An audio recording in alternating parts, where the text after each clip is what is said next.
Olha só, Atos, capítulo 15. E aí, em Atos capítulo 15, o contexto disso aqui é o Concílio de Jerusalém. Eles estão discutindo lá se vai circuncidar os gentios ou não, o que vai mandar eles fazerem ou não, etc. E aí, dentro desse contexto, tem um momento que eles chegam lá no versículo 25, e eles falam assim, ó: assim concordamos todos em escolher alguns homens e enviá-los a vocês com nossos amados irmãos Paulo e Barnabé, homens que têm arriscado a vida pelo nome de nosso Senhor Jesus Cristo.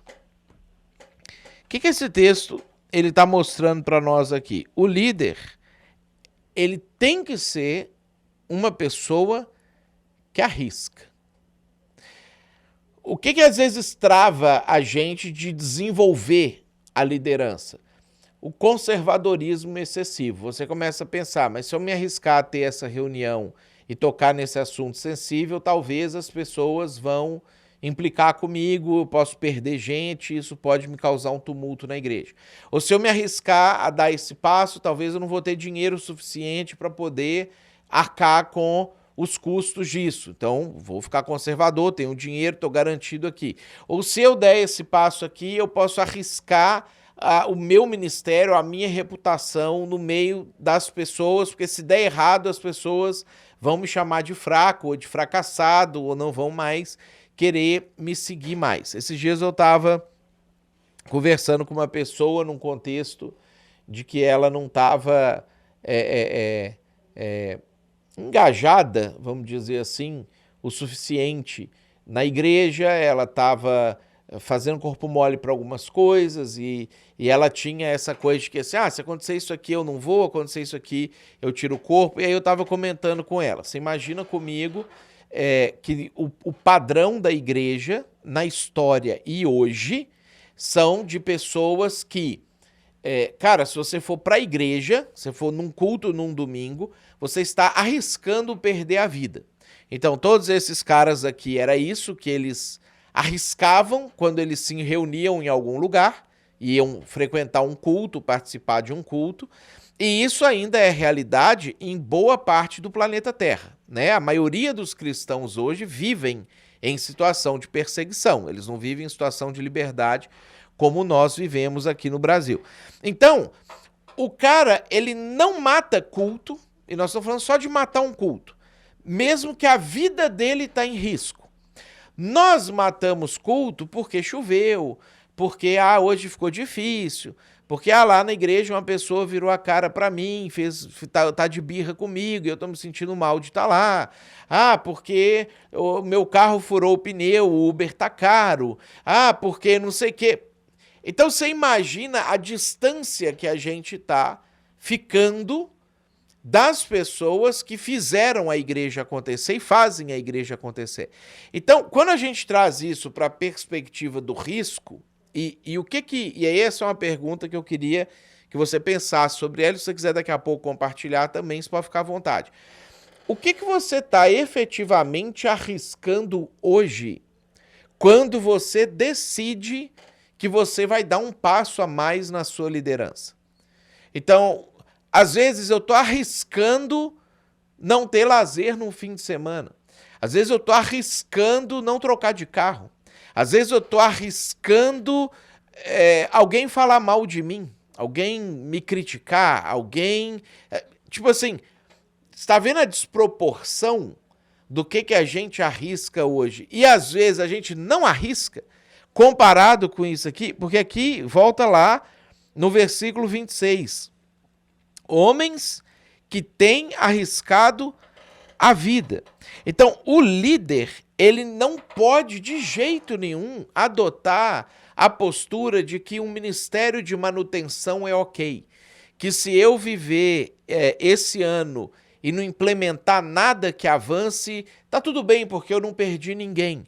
Se eu viver esse ano e eu não batizar ninguém, tá tudo bem, porque também ninguém saiu da minha igreja, todo mundo foi doutrinado, todo mundo foi ensinado. Se eu viver esse ano e eu não arriscar um prejuízo, tá tudo bem, porque eu consegui manter as coisas que existem. Então, essa é uma pergunta que eu queria que você pensasse na prática sobre ela agora. O que você está arriscando hoje nos projetos que você está se dispondo a servir a igreja liderando ela? Talvez nada, é uma resposta possível e honesta, e tudo bem. A partir de agora, você pode começar a pensar em como nada não ser uma resposta, né? Talvez o que você vai falar, o que você vai responder, comparado à vida, é muito pequeno. Aí a gente volta para essa questão. Por que ou o que levava Paulo e Barnabé a arriscar a vida? Eles amavam o trabalho. Aquilo era uma coisa que era uma paixão para eles. E a gente sabe, quando a gente estuda o livro de Atos e a gente lê as cartas de Paulo, que em vida Paulo não tinha a fama que ele tem hoje, né? Hoje nós admiramos ele e temos ele como talvez a pessoa mais importante do Novo Testamento depois de Jesus. E se não é a mais importante, é a segunda mais importante, mas ele está ali. Mas a gente sabe que na época que ele converteu, os apóstolos não queriam deixar ele pregar, ele teve que ir embora. O Barnabé manda chamar ele lá em Tarso para poder assumir a igreja de Antioquia. Nós estamos falando mais de 10 anos depois que ele se converteu. Mesmo depois que ele sai para fazer as viagens missionárias, quando ele volta para fazer relatório, as pessoas não gostavam dele. Paulo já tinha 30 anos de ministério, já tinha plantado a maioria das igrejas na Ásia Menor e no mundo ocidental. Quando ele chega lá em Atos 20 ou 21 e Tiago vai receber ele, Tiago fala assim, cara, que legal, você está fazendo um bom trabalho, mas assim, o pessoal está falando mal de ti aqui, e ele enche Paulo de críticas. Paulo tem que escrever cartas para suas igrejas que ele plantou, como Gálatas e Coríntios, para poder justificar ações dele, porque o pessoal que foi evangelizado por ele, que só conheceu Jesus por causa dele, preferia seguir outras pessoas do que seguir ele. Então, Paulo não tinha nem um décimo, nem 1% do prestígio que ele tem hoje, na época que ele estava vivo. E ainda assim, ele não ficava, porque esse povo é ingrato, porque esse povo me trata mal, porque esse povo não me respeita, porque esse povo não me tem em consideração, porque eles pagam a passagem do Pedro e da mulher dele e não paga a minha passagem do meu companheiro. Então, quer saber, eu nem vou mais ir nessa igreja, porque quando ele reclama isso, ele reclama e ele fala, eu estou falando isso porque eu amo vocês. Porque eu quero vocês, e não, é assim, então quer saber? Vai todo mundo pro inferno, dane-se todo mundo, eu vou viver minha vida, vou frequentar uma igreja específica, vou ficar quieto. A gente percebe que ele não faz isso. Por quê? Porque ele amava o trabalho, ele entendeu com clareza qual que era a proposta de Jesus, quando ele mesmo, Paulo vai trazer para nós algo que os evangelistas não trouxeram, lá em Atos, que melhor é dar do que receber. Ele entendeu isso fez sentido para ele. Então, a minha pergunta é, o que você arrisca hoje, quando você fala sobre ministério, o que você coloca em risco hoje, e como está o seu coração em relação a amar o trabalho e desprezar o posto de mando?